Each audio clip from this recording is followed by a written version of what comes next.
Fatwa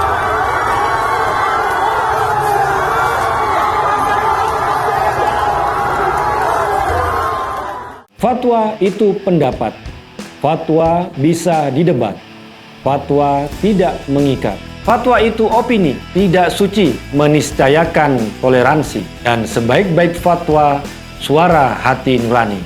Inilah Fatwa Guntur Romli. Assalamualaikum warahmatullahi wabarakatuh. Salam sejahtera untuk kita semua. Shalom, shalom alaikum, Om Swastiastu, Namo Buddhaya, Rahayu, Salam Nusantara. Pemirsa Cokro TV, ada berita menyedihkan dari Republik Islam Iran tentang kerusuhan yang sampai saat ini masih berlangsung akibat kematian seorang perempuan bernama Mahsa Amini 1 minggu yang lalu karena dianggap tidak berpakaian sesuai dengan peraturan di negeri tersebut dan katanya dia ditangkap oleh polisi moral dan katanya dia disiksa sehingga sakit dan jatuh koma selama 3 hari dirawat di rumah sakit, kemudian setelah itu meninggal. Kematian Mahsa Amini memantik protes dari mana-mana di seluruh penjuru dari seluruh negeri Iran. Dan hingga saat ini menurut kabar ada beberapa korban yang meninggal baik dari para demonstran ataupun dari aparat keamanan. Ada yang bilang puluhan orang meninggal, ada yang bilang belasan orang yang meninggal. Tapi artinya kerusuhan sampai saat ini tidak bisa dipadamkan. Protes terus berlangsung khususnya dari kaum perempuan di negeri para mullah itu yang memprotes kebijakan represif dari pemerintahan Republik Islam Iran saat ini. Bagaimana mungkin seorang perempuan yang dituduh tidak berpakaian pantas atau melanggar sesuai dengan aturan yang berlaku, tapi kemudian ditangkap, kemudian dizalimi, kemudian dijatuhkan kekerasan menurut versi yang beredar sehingga dia sakit parah, kemudian koma, kemudian meninggal. Disitulah protes meledak di mana-mana. Para demonstran khususnya kaum perempuan melakukan protes. Dari mereka ada yang membuka jilbab, kemudian dari perempuan ada yang juga menggunting rambutnya sebagai bentuk protes kekerasan yang dilakukan oleh aparat keamanan khususnya polisi moral di Iran. Dari kejadian ini kita bisa mengambil pelajaran. Yang pertama, bahwa sebuah paham keagamaan kalau dijadikan sebagai hukum publik, hukum negara, itu memang akan bermasalah. Seperti yang kita tahu, Iran menganut sebuah aliran Syiah Ithna Asyariyah atau Syiah yang mengakui 12 imam. Paham tersebut menjadi hukum yang utama yang berlaku di negeri tersebut.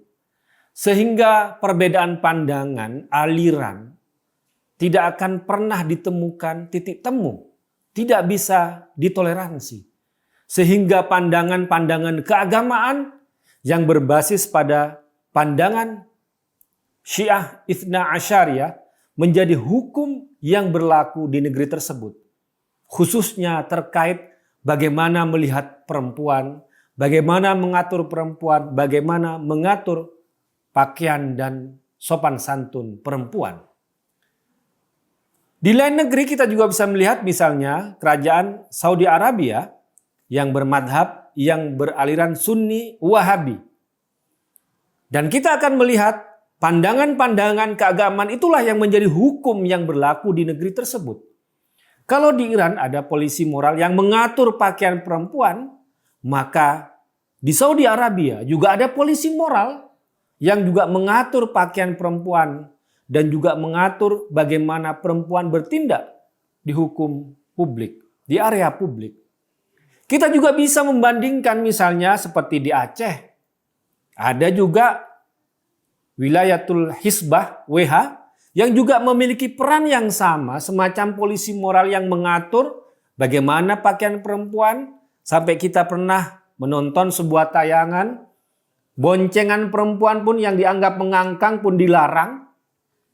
Itulah sebuah wilayah atau sebuah negara ketika dikuasai oleh suatu pemahaman agama tertentu, maka cenderung otoriter, cenderung intoleran, cenderung tidak bisa menghargai keberagaman pemahaman yang lain. Karena pandangan keagamaan dalam Islam tidaklah pernah satu. Misalnya soal bagaimana perempuan memakai pakaian, memakai kerudung dan lain sebagainya.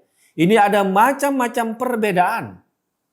Ada yang menganggap harus tertutup semua tubuhnya. Kemudian ada yang bilang itu belum cukup, harus ditutup juga wajahnya, memakai cadar. Atau sampai juga ya cukup yang penting sopan, memakai kerudung, rambut juga terlihat tidak masalah. Yang penting sopan menurut adat istiadat setempat.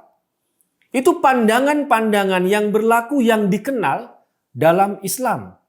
Nah, ketika hanya satu paham dijadikan sebagai hukum publik, dijadikan sebagai hukum negara, maka cenderung menafikan, cenderung meminggirkan, cenderung tidak toleran dengan keberagaman, dengan pandangan-pandangan yang berbeda. Karena itu, mari kita melihat peristiwa yang apa terjadi yang di Iran sebagai pelajaran. Bahwa apapun pandangan keagamaan kita tidak bisa menafikan, tidak bisa meminggirkan, tidak bisa mengenyahkan pandangan-pandangan keagamaan yang lain. Kita berharap semoga kerusuhan, kekacauan di Iran cepat pulih dan negeri Iran kembali damai dan bisa mencari solusi untuk ke depan. Demikian, wassalamualaikum warahmatullahi wabarakatuh. Fatwa itu pendapat. Fatwa bisa didebat. Fatwa tidak mengikat. Fatwa itu opini, tidak suci, meniscayakan toleransi. Dan sebaik-baik fatwa, suara hati nurani. Inilah Fatwa Guntur Romli.